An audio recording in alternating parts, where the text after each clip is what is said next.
Deputy Chairman of the Conservative Party, MP for Braintree, James Cleverly, who joins us now. Good morning to you, James. Julia, good morning. Good morning. Well, I imagine you lot at Tory Central Office are quite happy this morning, given the results you've seen overnight. Well, as you say, we went into these elections with the Labour Party saying that they were going to make these sweeping gains all over the country. They were going to take control of what they described as the jewel in the crown councils in central London, Westminster, Wandsworth, Kensington and Chelsea, that kind of thing. So, yeah, we were geared up for what was going to be a difficult night. Actually, what's happened, I think, is we've done well, considering we've been in government for 8 years. And I think the Labour Party in general, and Jeremy Corbyn in particular, going to have some very difficult questions to answer this morning. Well, Jeremy Corbyn's actually speaking live now from Plymouth, of course, the big victory. I think he was hoping to do a shorter trip from his constituency and home to head to either Westminster, Wandsworth or Barnet, but he's had to make a rather longer trip to Plymouth to give a speech. We'll get some words from him in just a few minutes. But how crucial do you think the issue of Brexit has been? Because we've got ongoing issues over this war cabinet, can't agree on the customs union. Still infighting. We've got threats from the Tory Eurosceptics led by Jacob Rees-Mogg. His veiled threats really to oust the Prime Minister if she doesn't deliver on Brexit. It does appear from the pollsters, the psephologists we've talked to today, that the Tories are doing a lot better in Leave voting areas than in Remain voting areas. Do you think an awful lot of this vote is still about Brexit, or is it about local issues like bin collections? Well, when people go to the polls, they make their decision based on a whole range of factors. And yeah, I'm sure Brexit will have had a part to play in some parts of the area, some parts of the country, positively in some areas, less positively in the other areas. But I've spent weeks and weeks and weeks knocking on doors in the lead up to these elections. And the things that came up over and over again were local government issues, potholes in some areas, bin collection, these things which affect people's lives every single day. That's what they were voting on, and they recognise that Conservative councils deliver those services better than Labour councils, and they do it for less money. And I think that's the big driver of why we did better than a lot of people were predicting. So not the Brexit woes for Theresa May, not the anti-Semitism rows for the Labour Party. It comes down to who's fixed the most potholes, what the council tax rate is, and how often bin collections are. I think that was the big part of it. I'm not saying those other things had no part to play, and as I say, in certain parts of the country, they played more strongly than others. You mentioned Barnet in your introduction.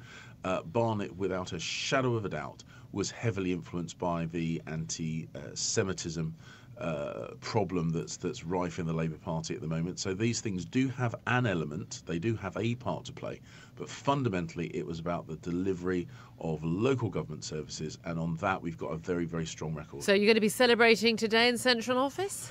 No, I don't think we're going to be celebrating because there's still lots of work to do. We lost some good colleagues around the country. We've got some great new councillors that have been elected, but we have to recognise that whilst there were pockets of fantastic news taking control of Dudley and Basildon and Peterborough, that's fantastic, but we lost control of places like Trafford. You mentioned Plymouth, so we need to understand what went right in the places that went right, and what we could do better in the places that didn't. And just finally, briefly, James Cleverly, the ID cards issues. There have been a number of, a very small selection of places were taken as a pilot area for having ID cards. So or not ID cards, sorry, identity of some sort, proof of identity when you go to vote. Just either a photo ID or I think 2 pieces of proof of your address. This has led to some people being turned away from polling stations, not having the correct identification. Do you think that has been a success, or is that something that's going to be swept aside now? Well, the whole point of this was it was a trial, and there were a small number of councils, and they had different types. So, for example, in Bromley, you needed a photographic ID, a driving licence, or a passport, something like that. In other councils, you needed a much lower threshold of identification. This was a trial. That's why it was done in just 5 locations around the country, and we will look very carefully at the impact that has had. Jeremy Corbyn has called the Plymouth victory as an iconic victory. Is that how it's playing out where you are, Stephen? Well, I'm glad Labour has made progress. We've made progress in London. We've made progress nationally. We would have liked to have done better still, but we have made progress, and I'm pleased that we have. Well, you say progress, but not enough progress to actually be sure of winning the next general election. Of course, a week's a long time in politics. 3 or 4 years certainly is a long time in politics. But realistically, at this point in the general election periods and these periods, Labour should be doing a heck of a lot better.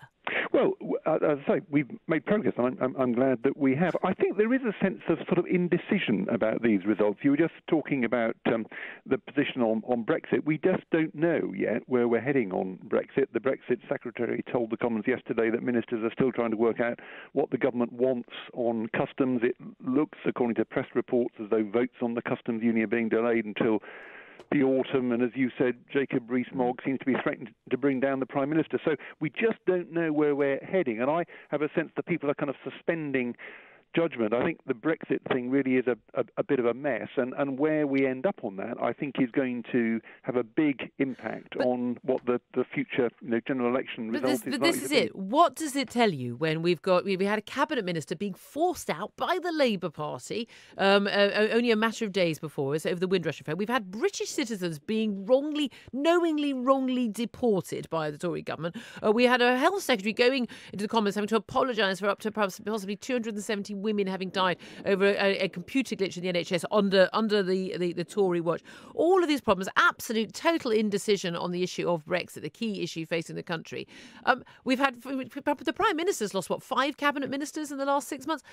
And Labour still can't take councils like Wandsworth and Westminster and Barnet. What does that tell you? Well, we've gained seats. We've gained seats in London. The Tories have lost seats. We've gained seats. Tories have had more votes than the Labour Party. The Tories have lost seats.